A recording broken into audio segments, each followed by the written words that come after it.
నమస్కారం city morning news కి స్వాగతం. ముందుగా ముఖ్యాంశాలు. ఈ నెల 22న కేబినెట్ భేటీ, 24 నుండి అసెంబ్లీ సమావేశాలు.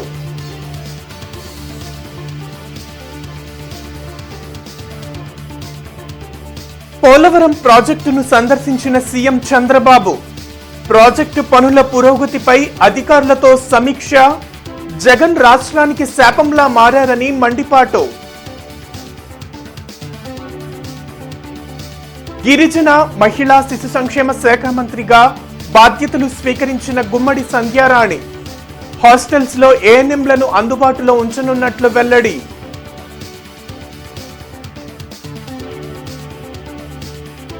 మూడవ రోజు ప్రజా దర్బార్ నిర్వహించిన మంత్రి లోకేష్ సమస్యల పరిష్కారానికి భరోసా. మంగళగిరి ఈద్గాలో ప్రత్యేక ప్రార్థనలు.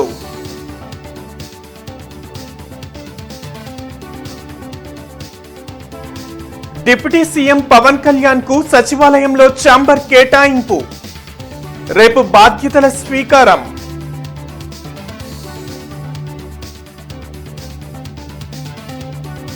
రాష్ట్రాన్ని అభివృద్ధి పదంలో నడిపించేందుకు సీఎం చంద్రబాబు సిద్ధంగా ఉన్నారు. సమస్యల పరిష్కారానికి మంత్రి లోకేష్ బాటలో తామంతా పయనిస్తామన్న ఎమ్మెల్యే రామాంజనేయులు.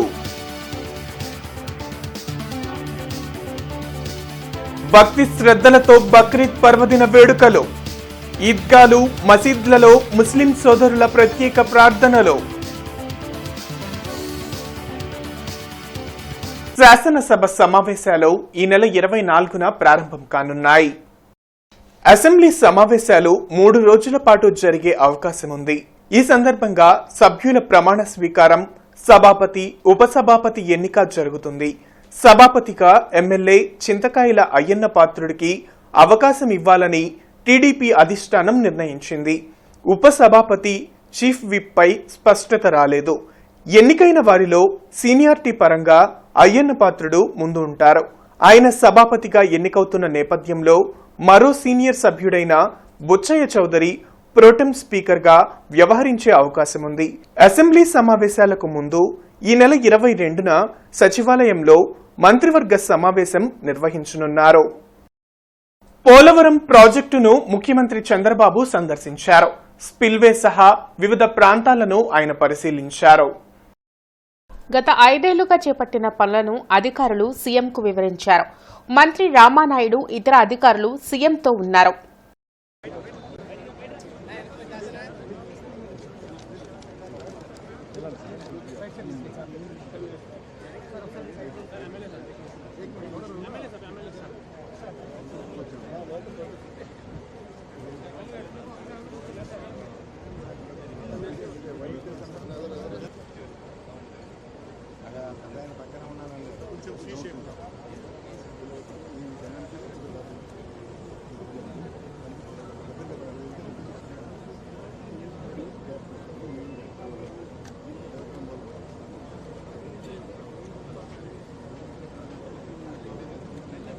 ఒక వ్యక్తి రాజకీయాలకి ఉండదగ్గ వ్యక్తి కాని వ్యక్తి రాజకీయాల్లోకి వచ్చి రాష్ట్రానికి ఒక శాపంగా మారి, ఎందుకు నేను ఈ మాట వాడుతున్నానంటే ఇది ఒక ఉదాహరణ.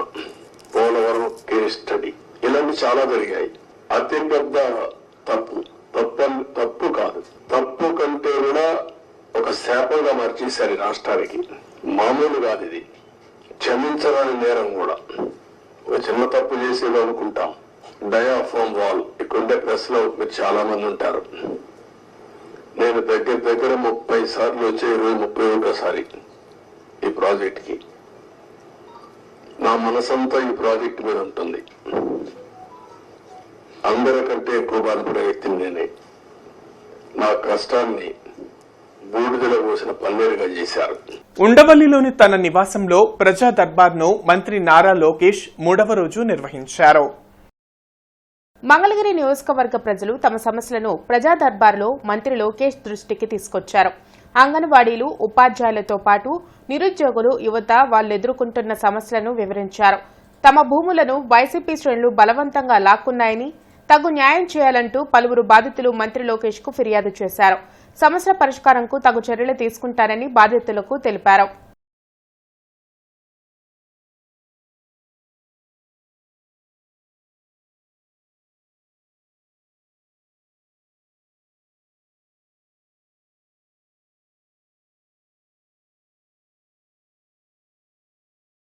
రానున్న రోజుల్లో మైనార్టీ ముస్లింల సంక్షేమం కోసం రాష్ట్ర ప్రభుత్వం ప్రత్యేక సంక్షేమ పథకాలను అమలు చేయనున్నట్లు ఎమ్మెల్యే నసీర్ అహ్మద్ చెప్పారు.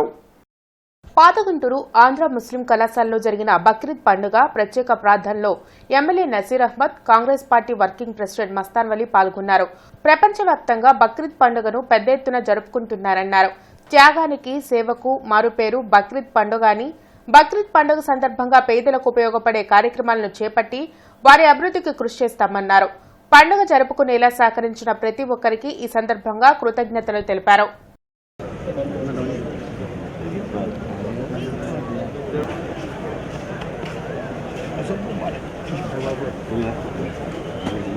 త్యాగానికి సేవకు మారుపేరు బక్రీద్ పండుగ. ప్రతి ఒక్కరూ కూడా ఈ బక్రీద్ పండుగ సందర్భంగా అనేక రకాలుగా పేద ప్రజలకు పనికొచ్చేటువంటి కార్యక్రమాలు చేస్తూ ముస్లిం సమాజంలో ఉన్నటువంటి ఆచారాలని పాటిస్తూ ప్రతి ఒక్కరు కూడా పెద్ద ఎత్తున ఈరోజు పేద ప్రజలకు సేవ చేయాలనే ఆలోచనతో చేసేటువంటి పండుగ బక్రీద్ పండుగ. ఈ పండుగ రోజు ప్రతి ఒక్కరూ కలిసిమెలిసి సోదర భావంతో ఎవరికి ఎటువంటి ఇబ్బంది కలిగించకుండా మనస్ఫూర్తిగా ప్రతి ఒక్కరూ ఈ పండుగ సంతోషాన్ని ఆస్వాదించాలని మనస్ఫూర్తిగా కోరు. ప్రపంచవ్యాప్తంగా ముస్లిం సోదరులు చేసుకునేటటువంటి అతి గొప్ప పండుగ బక్రీద్. అంటే త్యాగం, అల్లాహకు ప్రేమ, కరుణ, జాలితో కూడినటువంటి సిన్సియర్గా త్యాగం చేస్తూ సాటి మానవుడు కోసం ఎంతవరకు త్యాగానికి నిలబడతాడు, ఒకళ్ళనొకళ్ళు కలిసి ఉండాలి అనేటటువంటి ప్రేమానురాగాలతో జీవించాలనేటటువంటి భాగంలో ఈ బక్రీద్ అనేటటువంటి ఏర్పడింది. పెద్దలు చెప్పినట్టుగా సుఖ సంతోషాలతో ఆయురారోగ్యాలతో చుట్టూ పొరుగు విరుగు వాళ్లతో కూడా సంతోషంగా ఉండి ఈ పండుగను అందరూ కలిసి చేసుకునేటటువంటి పండుగలో భాగంగా ఉంది. గిరిజన స్త్రీ శిశు సంక్షేమ శాఖ మంత్రిగా గుమ్మడి సంధ్యారాణి బాధ్యతలు స్వీకరించారు. వెలగపూడి సచివాలయంలో గుమ్మడి సంధ్యారాణి ఛాంబర్లో ప్రత్యేక పూజలు నిర్వహించిన అనంతరం మంత్రిగా బాధ్యతలు చేపట్టారు. గిరిజన హాస్టల్స్లో ఏఎన్ఎంలను అందుబాటులో ఉంచనున్నట్లు మంత్రి ప్రకటించారు. గత ప్రభుత్వంలో గిరిజన గ్రామాల్లో కనీస వసతులు లేక అనేక ఇబ్బందులు పడ్డారని, వాటిని పరిష్కరించేందుకు తన వంతు కృషి చేయనున్నట్లు తెలిపారు. గిరిజన ప్రాంతాలలో హాస్టల్స్లో ఎక్కువగా వర్షాలు పడినా, ఏదైనా కొంచెం ఇబ్బందులు కలిగినా పిల్లలకు జ్వరాలు రావటం, వాళ్ళు చనిపోవటం మనం ప్రతిసారి చూస్తున్నాం. 5 సంవత్సరాల క్రితం చంద్రబాబు నాయుడు గారు ముఖ్యమంత్రిగా ఉండేటప్పుడు హాస్టల్స్ అన్నింటికి కూడా ఏఎన్ఎంలను పెట్టి పిల్లలకి ఆరోగ్య పర్యవేక్షణ జరిగేది.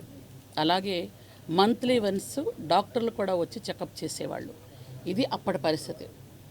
గత 5 ఏళ్లుగా ఆ పరిస్థితి లేదు. ఏఎన్ఎంలను కూడా తీసేశారు. ఈరోజు ఒక తల్లిగా, ఒక మహిళగా, ఒక గిరిజన మహిళగా ఈరోజు ఆ బిడ్డలందరూ గిరిజన ఆశ్రమ పాఠశాలలు, గిరిజన ఎక్కడెక్కడ స్కూల్స్ ఉన్నాయో మొత్తం 544 స్కూల్స్లో టోటల్గా అందరినీ వేయడం జరుగుతుంది. అలాగే స్త్రీ సంక్షేమ శాఖలో అయితే పూర్తి పౌష్టికాహారం అందించడానికి అన్ని ఏర్పాట్లు చేస్తాం. త్రాగునీరు, సాగునీరు, విద్య, వైద్యం, రోడ్లు, ఈ 5 ఉంటే 80% కష్టాలు పోతాయి సార్. వీటి మీద 5 మీద దృష్టి పెడతాం సార్. దృష్టి పెడితే గిరిజన గ్రామాలన్నీ కూడా బాగుపడతాయి. 5 సంవత్సరాల వైసీపీ పాలనను తీవ్ర వ్యతిరేకతతో ప్రజలు తిరస్కరించారని ప్రతిపాడు ఎమ్మెల్యే బూర్ల రామాంజనేయులు అన్నారు. జిల్లా తెలుగుదేశం పార్టీ కార్యాలయంలో రామాంజనేయులు మీడియాతో మాట్లాడారు. మేనిఫెస్టోలో పెట్టిన వాటినే కాకుండా మిగిలిన వాటిపై కూడా చంద్రబాబు దృష్టి పెట్టి రాష్ట్రాన్ని అభివృద్ధి పదంలో పరుగులు పెట్టించడానికి సిద్ధంగా ఉన్నారన్నారు. వైసీపీ పాలనలో విద్యాలయాలు నిర్వీర్యమైపోయాయన్నారు.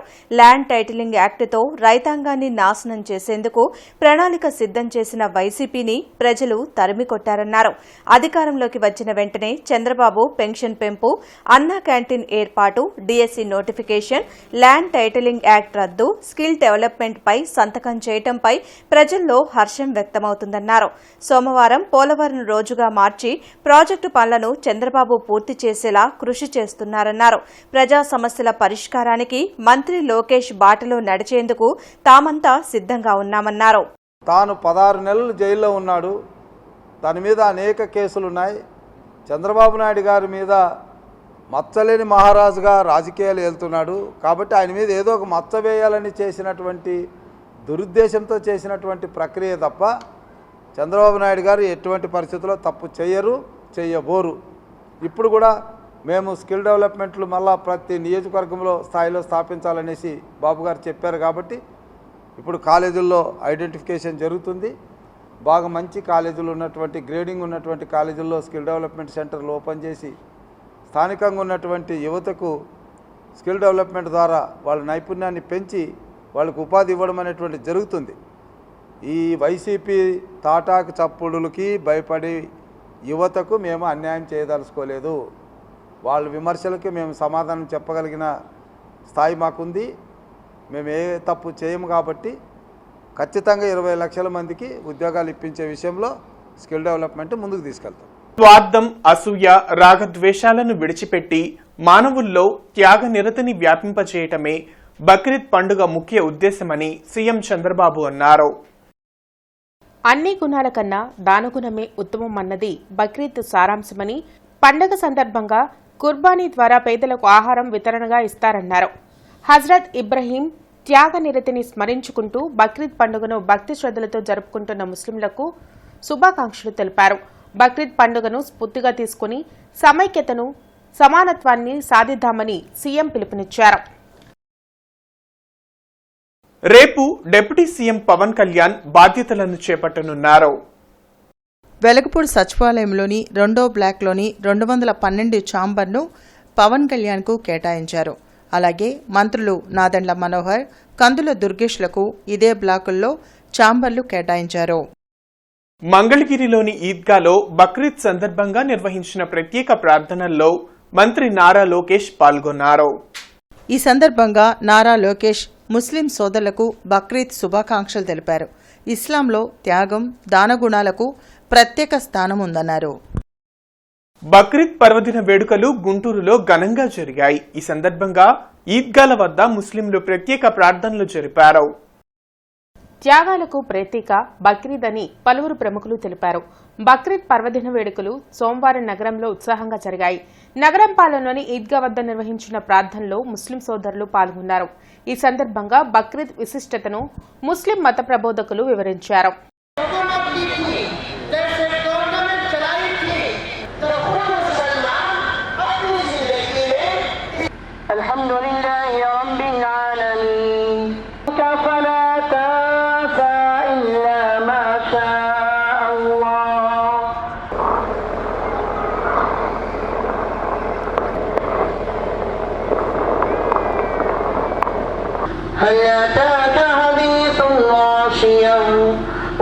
और हमारे सारे इंसानियत को, दिमाग को बदाए गैर से मुकम्मल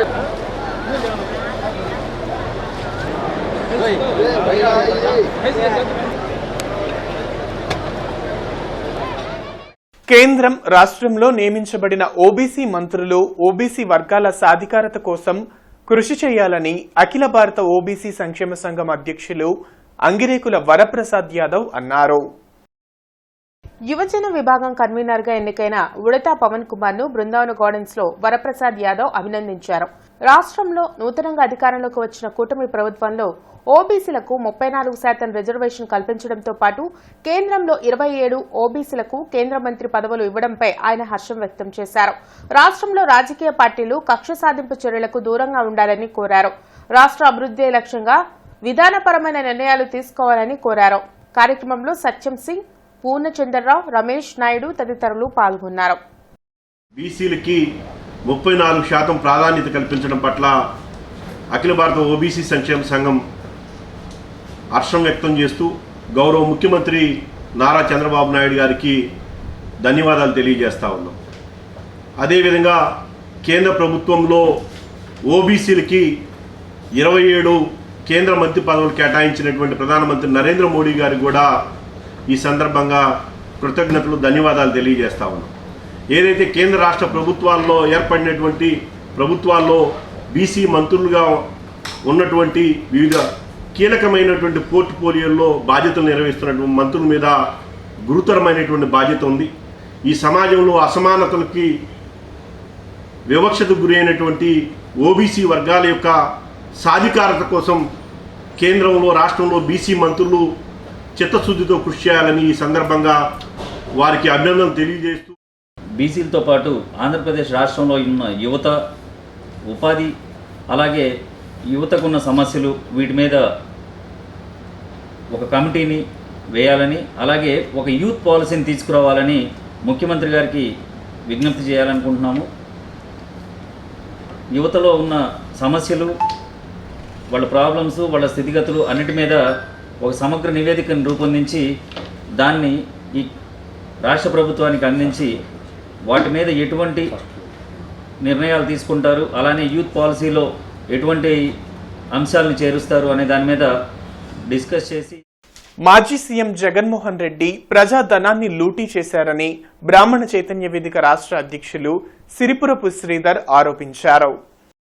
సీఎం క్యాంప్ కార్యాలయం పేరుతో తన సొంత ఇంటి కోసం సుమారు 45.54 కోట్ల ప్రజాధనంతో విలాసవంతమైన సదుపాయాలు ఏర్పాటు చేసుకున్నారని ఆరోపించారు. ప్రజాధనం దుర్వినియోగం చేసిన జగన్పై కేసు నమోదు చేసి చర్యలు తీసుకోవాలని తెలుగుదేశం పార్టీ నాయకులతో కలిసి గుంటూరు పోలీస్ కార్యాలయంలో నేర విభాగ ఏఎస్పీ శ్రీనివాసరావుకు ఫిర్యాదు చేశారు. ఫిర్యాదు చేసిన వారిలో తెలుగు యువత జిల్లా మాజీ అధ్యక్షుడు కొమ్మినేని సాంబశివరావు, జిల్లా అధ్యక్షుడు రావిపాటి సాయికృష్ణ, నాయకులు శబరి, చైతన్య ఫణి ఉన్నారు. తాడేపల్లిలోని మాజీ సీఎం జగన్ ఇంటి వెనుక ఉన్న రోడ్డు నుంచి ప్రజలు తిరిగేందుకు పోలీసులు అనుమతినిచ్చారు. మాజీ సీఎం జగన్ ఇంటి వెనుక సెక్యూరిటీ రీత్యా గతంలో రాకపోకలను నిలిపివేశారు. ఇప్పుడు ప్రభుత్వం మారడంతో రోడ్డుకు ఇరువైపులా ఉన్న బారికేడ్లను తొలగించి ప్రజల వాహనాలను ఆ రోడ్డుపై అనుమతిస్తున్నారు. బక్రీద్ పండుగ సందర్భంగా మంగళగిరి ఈద్గా వద్ద ప్రత్యేక ప్రార్థనల్లో పాల్గొన్న మంత్రి నారా లోకేష్ ను TDP ex standing committee chairman Sheikh Shaukat కలిసి బొకే అందజేసి బక్రీద్ శుభాకాంక్షలు తెలిపారు. వైఎస్ఆర్ కాంగ్రెస్ పార్టీ అధ్యక్షులు వైఎస్ జగన్ అధ్యక్షతన రేపు వైఎస్ జగన్ క్యాంప్ కార్యాలయంలో విస్తృత స్థాయి సమావేశం నిర్వహించనున్నారు. ఈ సమావేశానికి ఎంపీ, ఎమ్మెల్యేలతో సహా ఇటీవల సార్వత్రిక ఎన్నికల్లో పోటీ చేసిన అభ్యర్థులందరినీ కూడా ఆహ్వానించినట్లు పార్టీ కేంద్ర కార్యాలయం తెలిపింది. గిరిదారి మిత్రమండలి అధ్యక్షులు బవిరిశెట్టి శ్రీనివాసరావు ఆధ్వర్యంలో వృద్ధులకు బియ్యం పంపిణీ మరియు నిత్యావసర సరుకుల పంపిణీ కార్యక్రమం జరిగింది. ఈ సందర్భంగా అధ్యక్షులు శ్రీనివాసరావు మాట్లాడుతూ వయోవృద్ధులను, వికలాంగులను ఆదుకోవాల్సిందిగా కోరారు. ఈ కార్యక్రమంలో కామిశెట్టి సురేష్, కామిశెట్టి నాగేంద్ర, కార్యదర్శి పలకలూరు శివరావు, కోశాధికారి దిండు రాజశేఖర్, జుజ్జూరు శివకుమార్ తదితరులు పాల్గొన్నారు. సిటీ న్యూస్ సమాప్తం. నమస్కారం.